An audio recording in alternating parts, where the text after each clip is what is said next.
Welcome to this episode of the Itinerant Preacher Podcast, the place where you can fill your knapsack with spiritual food and motivation for your journey as you travel the road of life. In our last podcast, we talked about God placing trials before us and some reasons why He chooses to test us as His children. Aside from several other reasons, one of the reasons that we mentioned was to prepare His children for a future purpose, and we mentioned the story of Joseph in passing as a prime example. Today, we're going to spend the entire podcast on the story of Joseph. It is one of the more intricate, detailed stories in the Bible that takes up a full quarter of the book of Genesis. We get to follow one of the Bible's greatest heroes as he navigates some unimaginable trials from the time he is 17 until the time of his death at 110 years old. For the sake of time, I won't do a full retelling of the story, so if you need to do that, hit pause and take time to read Genesis chapters 37 through the end of the book at chapter 50. We are introduced to Joseph as a young teen who is favored by his father, so much so that he gifted Joseph a multicolored coat, and this enraged his brothers. The favoritism, coupled with his arrogance in revealing his dreams that his brothers and his mother and his father would one day bow down to him, led his brothers to throw him in a pit and sell him to some Ishmaelite slave traders. This was his first big test, a test of betrayal and disappointment, and what an absolutely unimaginable test it was. Imagine that the people who you love the most in the world, the older brothers that you've idolized your whole life, your own flesh and blood, who you have traveled a long way to check on, and they turn on you and try to kill you. The oldest brother, Reuben, was the only one recorded who did not want him dead and planned to come back and set him free at a later time. The shock of the betrayal and the utter incomprehensibility to understand what was even going on had to weigh heavily on him as they threw him into the pit. The shock of betrayal turned to extreme discouragement, I'm sure, as he was loaded into the caravan with the other slaves that were headed to Egypt. Then came the second test for Joseph: isolation. He went from being the spoiled baby of the family, who was doted on by his father, with a large family around him, to being completely and utterly abandoned, absolutely all alone, with no one of his support group to look to at all. He was truly all alone. But was he ever truly alone? No, he was not. God was with him every step of the way, in each instance of difficulty, regardless of whether he was in captivity or serving in the house of Potiphar. It is said that God favored Joseph and brought blessings to everything that he touched. Just as everything was going as well as it could have, with Joseph being placed in the house of Potiphar, he was faced with another test, a test of his integrity. Integrity is what you do when no one is watching. His integrity and faithfulness was put to the ultimate test, as Potiphar's wife went to great extremes to seduce him. She arranged it so that everyone would be out of the house, and then she blatantly propositioned him. How easy would it have been for this young man to succumb to that temptation? As she grabbed him in an embrace, he saw no recourse except to run away from the situation. Her pride being crushed, the scorned woman falsely accused Joseph of brazenly coming on to her. Her husband Potiphar, leader of the guard, had Joseph thrown into prison. This brings us to his next test: despondency over doing the right thing and yet being seemingly punished for it. It's one thing to mess up and know that you have to face the consequences of your actions. It's quite another to do the right thing and then be penalized for it. Joseph went from a life of relative ease and luxury in Potiphar's house to one of imprisonment. We're not told how long he was in prison for, but he had to think that he was going to be in there for decades for such an egregious charge as was levied against him by the wife. It is here in prison that he is once again hit with a test that most of all of us face at one time or another. That is the test of bitterness, because of repeated setbacks of betrayal and abandonment.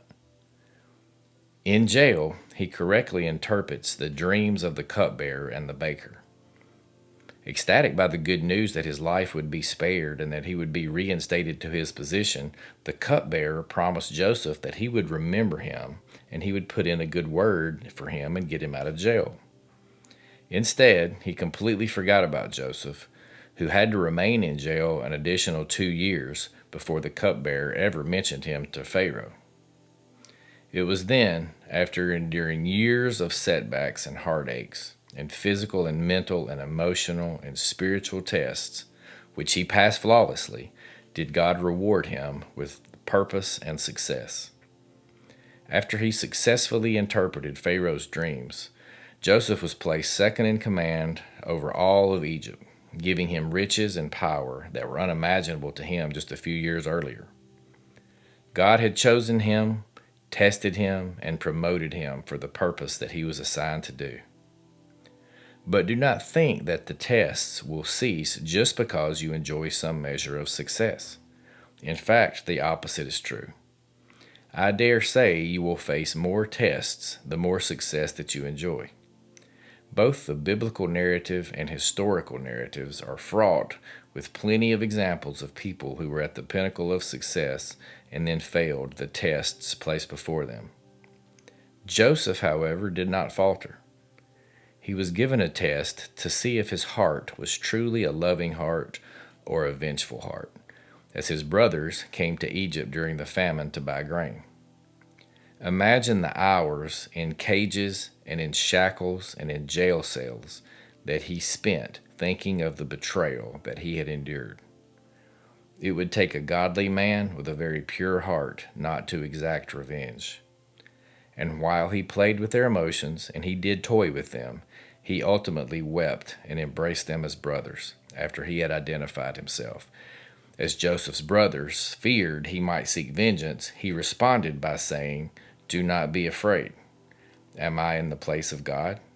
You intended to harm me, but God intended it for good to accomplish what is now being done, the saving of many lives. So then, don't be afraid. I will provide for you and for your children."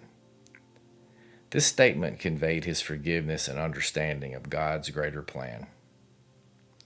The final test was one of continued faithfulness. As God had blessed him richly, would he abandon the one who got him there and put him on top? Would Joseph forget about God and pursue worldly pleasures?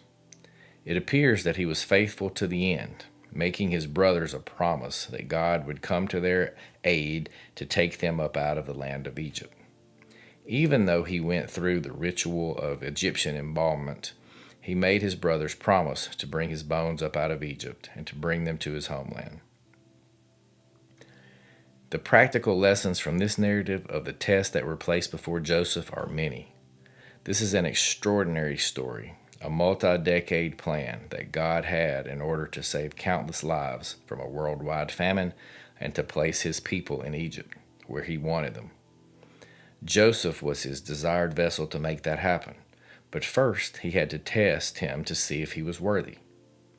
And more than just an evaluation of his character, Joseph needed these tests in order to prepare him for his destiny and how he would lead.